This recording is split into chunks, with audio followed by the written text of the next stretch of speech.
Hello, all sentient beings, and welcome to Transmission's Alt Mode, where we talk about all the news, comics, and media related to thee. On this episode, we review IDW Publishing's Last Bot Standing #1.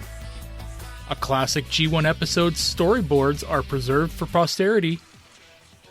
And another awesome Transformers comics artist is announced for next month's TFcon Toronto. Today is Friday, June 17th, 2022, and this is episode 290 of Transmission's Alt Mode. Welcome to Transmission's Alt Mode, the last pod standing. I'm your host Charles, aka Big C, and I'm joined by the excellent Transmissions team. Scott, the illustrious Dr. Pants. Wait, is this the last episode? I was not told, and I am not prepared for this. Hi, everyone. And Daryl, the Cybertronian Beast. Do the other podcasts know? Let's talk Transformers. As always, we start the show off by thanking our Donatreons, those lovely people who support us on Patreon and PayPal. This week we have a new Donatreon, so thank you and welcome to Cracktastic Plastic. And thanks for signing up and supporting the show. Hope you're enjoying it and listening. This week we have, or I should say this beginning of this week, we had the bonus uncut episode of Empire of Rust, our Transformers Live Play RPG podcast. This is episode 78, Prime Time. And this Monday coming up, June 20th, that will be available on the free feed for all of our Empire of Rust listeners. The final edit cut will be up on transmissionspodcast.com/rust. So you should check that out on Monday, June 20th. This is episode 78, Prime Time. All right, so this week we don't have any comics news, so let's jump right into our comic review. This week we are reviewing Last Bot Standing #1, written by Nick Roche, art by E.J. Sue and Nick Roche, colors by Rebecca Nolte, letters and design by Joanna Natalie, and assistant editor Riley Farmer, and editor David Marriott. And we have 6 covers this week. Cover A is a lone bot walking in the desert and sees a falling star in the sky. That's by Nick Roche with colors by Josh Burcham. Cover B is Rodimus walking towards the reader or viewer, and he leaves the ghosts of the past in the rocks behind. That's by Alex Milne. Cover C is the last bot is stabbed in the back by all the weapons of the past, and that's by Gavin Spence. Cover D is Shib, and spoiler alert, the last bot standing is Rodimus, and that's by Phil Knott. The online exclusive cover is many famous bots of the past, and that's by Rui Onishi. That's the online cover we ordered directly from IDW. And then the retailer incentive cover is The People of Fembrance and Rodimus, and that is by E.J. Sue. So, Daryl, which of these 6 covers is your top pick? I think this is actually going to be a dilemma for you, because I think there are 2 of these covers here that you really like. It is a bit of a dilemma, yeah. So I am really, really fond of the online exclusive by Marble V. So Marble_V is the online name, the Twitter name of this user. What's their real name? Sorry, Rui Onishi. Right. I'm probably not pronouncing that right. It's okay. It's better than I would have done. See the toy show and the train bot for my pronunciation of that train bot's name. So I really, really like this cover. But then again, there's an Alex Milne cover here too. You'll know that I, through Charles, was able to secure one of these online exclusive covers. And for my personal purchase, I got the Alex Milne cover. So I do own both of these now through Charles's. Got the one. The Alex Milne one does reference the story, whereas the online exclusive one does not. And I think that's going to be the kicker for me here, because I really like both of these covers. They're both drawn. I think the Rui Onishi one is actually painted. They've posted stuff on their Twitter. Do you know about Twitter? I have a Twitter. Check out my Twitter. So they've posted stuff on their Twitter about with the behind the scenes and how they made this cover, and it's on canvas.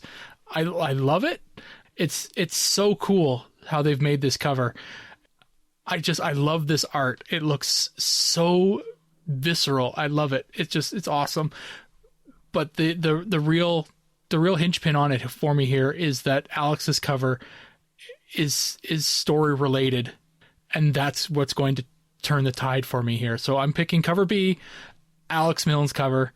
It's stellar as always. Alex is a rock star, and I love this cover. Nice. All right, Dr. Pants, which cover are you going to pick? I'm just going to say it. All these covers are really great. I don't know if there's a bad one in the bunch, but I saw this cover going around on Twitter, and I was like, what is going on in this book? Cover D, because it's got Shib right there, and I didn't know what was going on in this book, and I'm like, why is there a character like this in this? What is this anime, like 80s anime looking wagon in the back, and why does Rodimus look like this? But I love the style. It might be my inner weeb, just loving anime too much. I think that cover looks really, really good. It's something different, and I like it a lot. All right, for me, I think I'm going to have to go with Daryl's pick, the Alex Milne cover. For all the reasons that Daryl cited, I agree. Having the cover reference the story and the way, just the way that Alex works all those characters into the environment behind Rodimus, I just think that's a really cool image there. All those, all the characters just look amazing in the rock faces there, and it's such a neat visual, just a neat visual art piece there. So got to give it up to Alex Milner. Okay, now let's talk about the story. So in the far future, on the distant planet Donuct, a shooting star approaches. It crashes to the surface of the planet in the middle of a desert. But this is not a meteorite. It's some kind of vessel. And as the smoke and dust clears, the top opens and a figure climbs out. It stumbles off into the desert, and the sun rises. As morning comes, the nearby town of Fembrance wakes to a ruckus. 2 young punks are racing through the town in some newfangled steam carts. They're much faster than good old horn horses, but they make a lot of noise and stir up a lot of dust and dirt. Shib Walkus is not impressed by these contraptions and will stick to her reliable cart pulled by her trusty horn horses to keep her delivery business afloat. But change is always inevitable.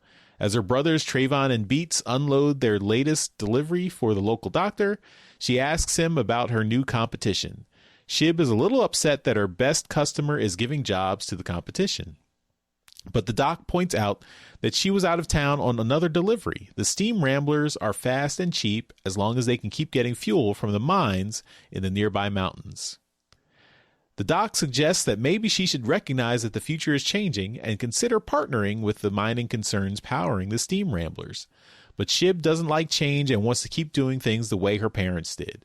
After all, the steam ramblers' fuel from the mine seems to be a bit unstable and dangerous as a faint explosion is heard in the distance. Shib accepts her payment for the latest job and drives off with her brothers to head home. It's getting late when they arrive home. Her brothers are exhausted and collapse on their beds after a hard day's work. Shib opens a secret compartment beneath the floorboards of her room to reveal mementos of her parents, savings, and a box with 2 vials of blue liquid. The box has space for 3 vials, but the third is still worn as a necklace around Shib's neck under her shirt. As she puts everything away, she hears a knock at the door. The doc, town sheriff, and several townsfolk are there. They need Shib's help. The explosion in the hills at the mine disabled all the carts, and the steam ramblers are not built for the rough roads. They need Shib's wagon cart to get the injured miners back to town so they can be treated for injuries. Shib agrees to help and gets her cart ready. She and the doc ride up to the hills while everyone else stays back at the town. Meanwhile, the mysterious bot that crash landed in the desert has noticed the settlement and started walking towards it. Sometime later, Shib and the doc return to town with all the injured miners loaded up in the cart. Everyone helps them get them unloaded so they can be tended to by the doc. But then some folks notice a figure in the distance coming toward the town. The figure is several times taller than any of the townsfolk and appears to be made of metal. Everyone is shocked by this mysterious figure, and their first thought is to run. Shib tries to keep everything in order and get people evacuated as quickly as possible. But then something unexpected happens. Shib's wagon disconnects from the horn horses on its own and starts to move independently. As it heads straight for the strange giant metal creature, it begins to transform. Shib's wagon cart was also one of these giant metal beings all along, and Transformers fans would recognize him as Rodimus.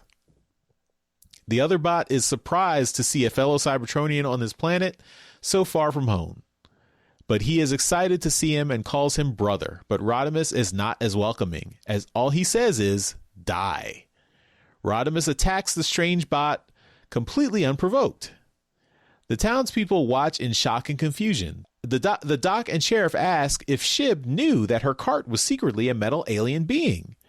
Shib doesn't answer and just stares at the fighting bots in stunned silence. Rodimus continues to attack, but the other bot still tries to talk to him. In a panic, the other bot pushes Rodimus back, knocking him down. As Rodimus hits the ground, his brain module triggers a flashback. The memories are fuzzy, but Rodimus thought they were the last of Cybertron, and that coming to this planet would be a final resting place and a new home. Rodimus comes back to the present and continues to fight. The other bot pleads with Rodimus to help him so they can make this planet a new home. But Rodimus tells him this place is not for Cybertronians. The bot begs and tells him they're all the same, but Rodimus angrily disagrees. Finally, Rodimus knocks the bot on the ground, puts his hand into the bot's mouth, and pulls with all his strength. He rips the bot's head in half, killing him instantly. As Rodimus kneels at the body of his opponent, the Fembrand's Town Rangers have gathered their weapons to protect themselves. Shib walks up to Rodimus unafraid. Rodimus asks if he knows her, and she answers that he should. But Rodimus doesn't recognize her. He just stands up and turns to walk away. The town rangers aim their guns at him, but he just looks at them contemptuously and says, "Really? After what you saw me do?" The rangers sheepishly lower their weapons. Rodimus leaves and tells them to stay safe by not following him. But it's not over. Out in the desert, another craft comes to the surface from space, and another Cybertronian, in the form of a robotic rabbit, has arrived on this planet. To be continued. I was really intrigued by this first issue of Last Bot Standing. Nick Roche, he's got a talent for telling these kind of weird, singular Transformer stories. Of course, he adds that little dash of over the top violence here. I mean, his a little bit of his last Stand of the Wreckers roots are showing here with Rodimus really brutally murdering this other bot, and we don't really know why or what his motivation is, because clearly he doesn't attack any of the, I'll call them humans, but they're not really humans. They're alien humanoids, I guess, whatever they are. But for some reason, he sees all other Cybertronians as a threat, and it's an interesting setup to see where things are going. It was also just cool to see E.J. Sue's art coming back after such a long time. I think his art style was really nice for this book. His Rodimus design, well, it's Nick Roche's design, but E.J. Sue rendered it in the book here and did a great job. And I mean, we can see in the back of the book, it has all the sketches and design work that Nick did for the story too. So it's really cool. I mean, Nick is such a talented guy. He's, doing writing, and since he has an artistic mind, he can, do some of the initial character sketches and then hand that to the artist to collaborate. So that's a really nice bonus with his multi-talented abilities there. So I really like the setup. I like the kind of pseudo Western frontier town notion. Also the kind of parallels about technology with the humanoids getting some new internal combustion engines replacing horse-drawn carriages and things. So I'm sure there'll be some parallels there with the Transformers too. So I'm looking forward to the rest of this series. I think it's going to be a good one. So, Dr. Pants, what did you think of this first issue? I love it. Oh my God, this is so cool. It's such a different story from anything we've gotten in recent years. And you're right. It's Nick Roche doing what Nick Roche does, which is weird stuff. And man, oh man, I just love it when he does this kind of stuff. The art is beautiful. And I love all the designs. I love all the little stuff they did with Rodimus, where it's still Rodimus, but like all these little design ticks that are just a little different to make him the wagon and stuff. And one of the coolest things I love is his chest has the like kind of triangular flame pattern, but it's from the cloak. Like we never actually see the flames. We just see like that triangle pattern. And I think that's a really cool touch. There's a lot of mystery going on with this, and I love that when the other bot shows up, who they never name, the villagers all ask, is this like from the stories? As if they've heard tales of giant robots before in the past, and I'm gonna take a wild guess and be like, Cybertronians have visited here before Rodimus did. There were a lot of them, and that's gonna play into why Rodimus is killing them all. Because if I had to venture a guess as to what's going on and why Rodimus does this, it's because, as we've seen through multiple iterations, it's Cybertronians bring the war to every planet they inhabit, and they end up causing, mayhem. And I want to believe that Rodimus is just outright killing all these Cybertronians, being like, we can't keep bringing the war here, and I'm just going to murder the rest of my race because we do nothing but fight. Mm-hmm. That would be, yeah. I mean, that's a conclusion I'm coming to here, but this book was it was really, really good. I love it all. I love the setup. I love me a good sci-fi Western. Like, seriously, it is one of my favorite genres that does not get enough love, and we're kind of doing it here, and this looks great. And I gotta mention, like, the next bot to show up on the planet is Moon from Beast Wars 2nd. That's a weird pull. That's a really weird pull. And I'm excited to see where this goes. I am thoroughly intrigued and just ready to see what we keep doing. All right, Daryl, what did you think? Well, I'll start at the end because, Dr. Pants just mentioned it. When it was revealed that the craft at the end carrying that new bot was Moon, I was like, oh, shit, I got that toy. So I was pretty stoked about that. Number one Beast Wars fan on the podcast over here. That's right. That's right. I really like the fact that they didn't mention like this other bot that fought Rodimus, who he was. In my mind, as I was reading it, I was like, who is he? Who is he? And then he died, so it doesn't matter. He's a red shirt. He just, he's there to expose Rodimus, really. Like that's that's his lot in life. At the start of it, I'm going to start right at the beginning with the meeting of Sib. There's a panel at the start where she's tending to her horse things, and she's standing out in front of this doctor's office. The sign for the doctor's office is written in not art for this book. It was like it's obviously put in post edits, so it pulled me immediately out. It's like me noticing the Autobot or Decepticon stamps. So, like, with the second line of that, it says physician and surgeon, and the lowercase y and the lowercase g actually fall behind the second sign, which has nothing on it.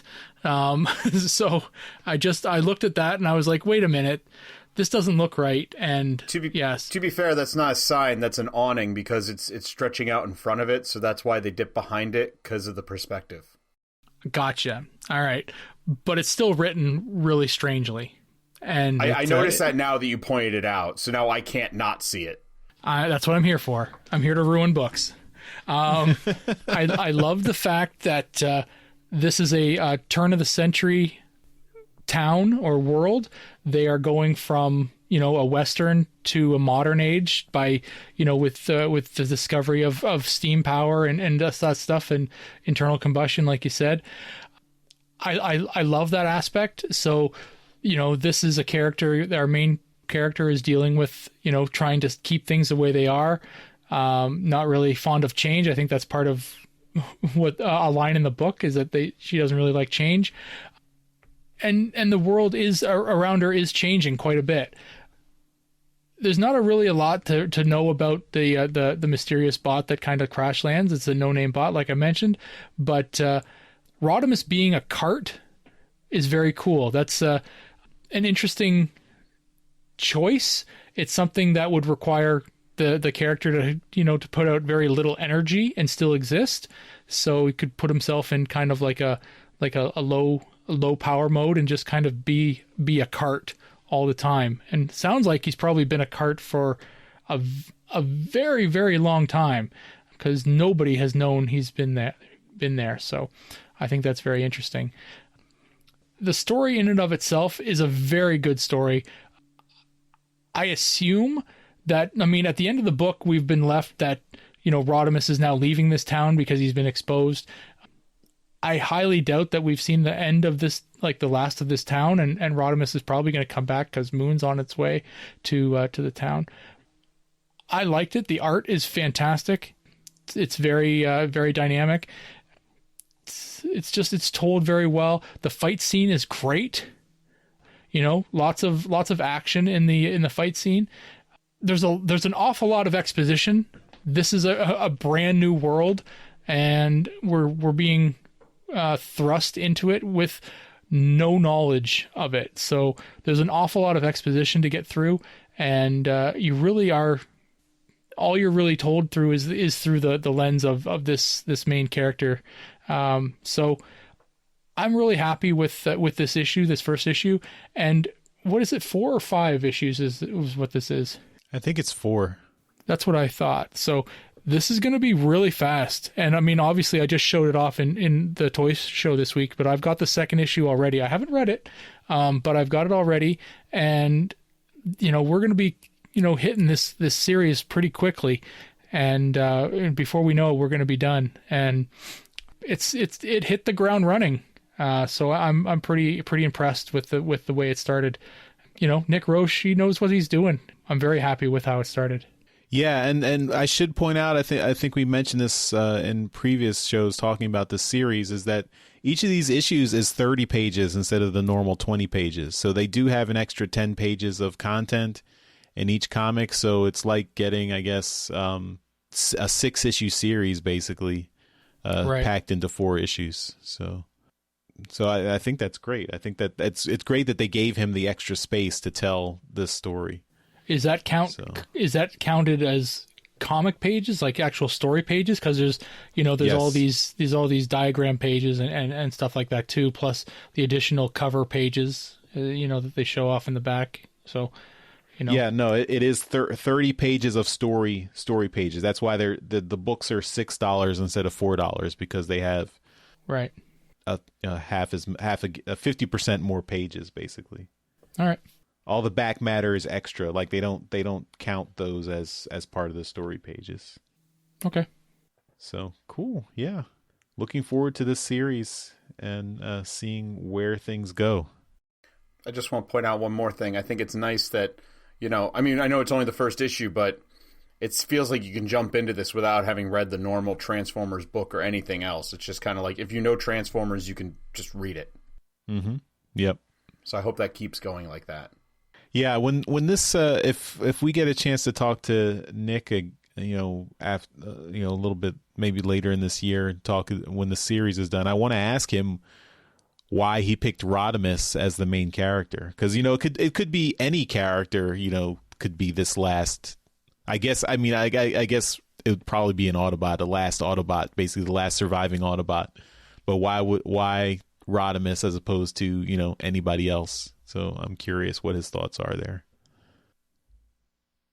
All right, that's our review of Last Bot Standing. So let's move on to Transformers Media News. All right, in media news this week, just a couple things. The Sunbow and Marvel script / storyboard archives, they now have access to the storyboards for the G1 episode City of Steel. And that is the episode where Optimus Prime is captured, disassembled, and then reassembled, parts of him anyway, as a alligator or Alicon. So Alligatorcon, I guess, is the proper word. So that's the if you like that episode, it's one of the worst animated in all of the series. But it's still, the story's still there. But if you wanted to check out like the script and storyboards and stuff like that, you can, head on over through the link on the show notes and take a look at that. It's really interesting to get, to see these things in the in their storyboard form. So yeah, it's cool. We talked about it here a couple of weeks ago, I think, is that the 2007 live-action movie is coming back to theaters for its 15-year anniversary. It's hard to believe it's been 15 years, but yeah, it has. And that is going to be taking place on July 10th and 14th, and it's through Fathom Events, as they have been doing with the 86 movie. So there is a link in the show notes that you can follow for this and take a look and find out where you can go to see this thing back in the theaters again. From what I understand, I have not tried to find it anywhere, but it is only being done in the U.S. So, yeah, and that's unfortunate. So, and one of the dates is the Sunday of TFcon. Yeah, Toronto. I mean, if you're in the U.S. and you are, nowhere near the border of Canada and you can't get to, Toronto for TFcon, then, take yourself out to the theaters and see a Transformers movie. It's the next best thing, I guess. Yeah, it's not happening anywhere else in the world except for some theaters in the States, but there is a link in the show notes where you can go and check out, type in your zip code and find out if there's a theater near you that's showing it. And then lastly, we've got two items that are related because they're talking about Transformers Rise of the Beasts, and they are talking about some merchandise that has hit the market and are showing off new designs for Bumblebee and Optimus. So we've got the first one is a pair of light up slipper boots, then Autobot pajamas, and high top tab shoes. I don't know what a tab shoe is. I know what high tops are. Whatever. They're all for kids, obviously, and they all feature Optimus and Bumblebee from the Rise of the Beast movie, and in their new modes. Or their new robot modes. So if you wanted to take a look and see what they are going to look like, surprise, surprise, they look like live action movies, or what they've looked like in the live action movie franchise. So not really that different. Optimus tends to look like his CG animation model from the first 7 minutes of the Bumblebee movie. So that the best part of that movie, he looks pretty good there. And Bumblebee kind of looks like what he looked like in the 07 movie. So the old style Camaro there. It's kind of like a cross between that and the Prime version. Yeah. Because it's a bit cleaner than the 07 one. Yeah. Because I can definitely pick out some car parts. Oh, yeah. Yeah. But so I feel like they crossed it a little bit with the Prime version, which isn't bad. It looks a little cleaner. It's okay.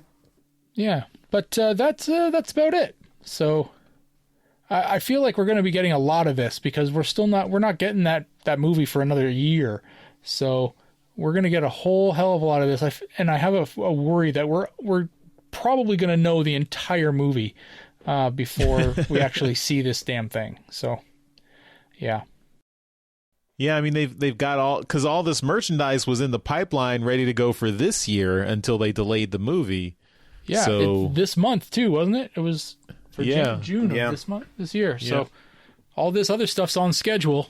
They just screwed it all up by delaying the movie a year. sure you can find a warehouse with all this stuff, and someone can sneak in there and get pictures and leak it all online. Yeah, I guess so. Anyway, that's it for media news. Okay, that's it for media news, and we will finish up the show with convention news. And for convention news this week, Transformers artist Andrew Griffith is going to be at TFcon Toronto this coming month, July. He'll have prints. He'll be taking in a couple of commissions and whatnot. So if you'd like a commission from Andrew, look him up, because if you can get to him ahead of time, you can probably get your commission in then. He's only going to take a few, so there you go. But if you can't get one in, he'll have prints. He did a lot of great work on Robots in Disguise and a lot of other Transformers books. He's a great guy, too. Go say hi to him. He's fun to talk to, and he's got some amazing work.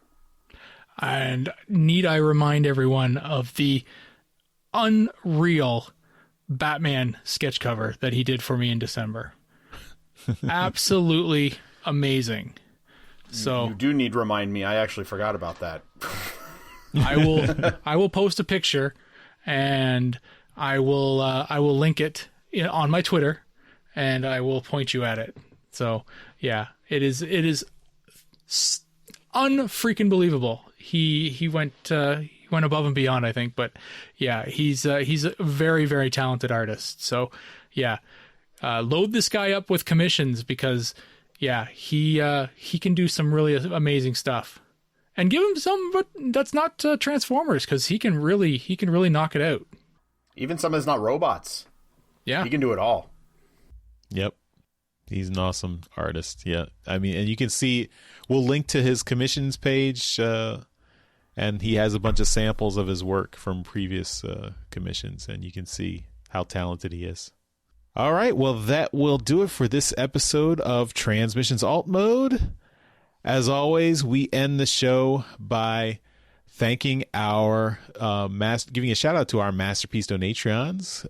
Those are the folks who contribute to our donatrons at the highest level, at the highest tier. So we really appreciate them, and that's why we give them a shout out in every episode. So thank you once again to John 4X Lemongood and Demon Tech 82. You guys are awesome. And Dr. Pants, you are also awesome. So thanks again for hanging out with us, and tell everyone where they can find your stuff online. You guys are also awesome, because you have me on here, and I love to have an outlet for talking about robots, because I love robots. But you can find me and my nerd friends doing the Nerdstradamus thing at nerdstradamus.com. We're mostly on the Nerdstradamus YouTube page. As usual, we do fun videos about video gaming, music videos, and we stream. Come join me and my co-host Lambo as we stream every Friday around 7 p.m. Eastern Standard Time. Sometimes we start earlier. If you're in this Discord, I post it in the Discord when we go up. It's in the gaming one, so keep your eye open. Join us. We love to chit-chat. All right. Thanks, everyone, for listening. We will see you next time. Bye-bye. See ya. Later. Thank you for listening to this episode of Transmissions. If you'd like to join the conversation, travel to our Discord channel at transmissionspodcast.com/Discord. Want some cool transmission swag? Feast your eyes on our transmissions gear at transmissionspodcast.com/shop. If you'd like to support our podcast, go to transmissionspodcast.com/support or tell your friends about our show. We'll see you next time.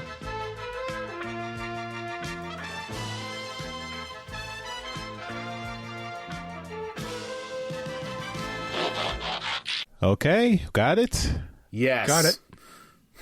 Yay. Definitely worked this time. Hi, everyone. And Daryl. Oh, sorry. No, it's fine. Doom, doom, doom, doom, doom. Doom, doom, doom, doom, doom. Yeah, Dr. Pants, see. that's you. Oh, okay. All right. Let me... Okay, I'm ready. Let me... Doom, doom, doom, doom, doom.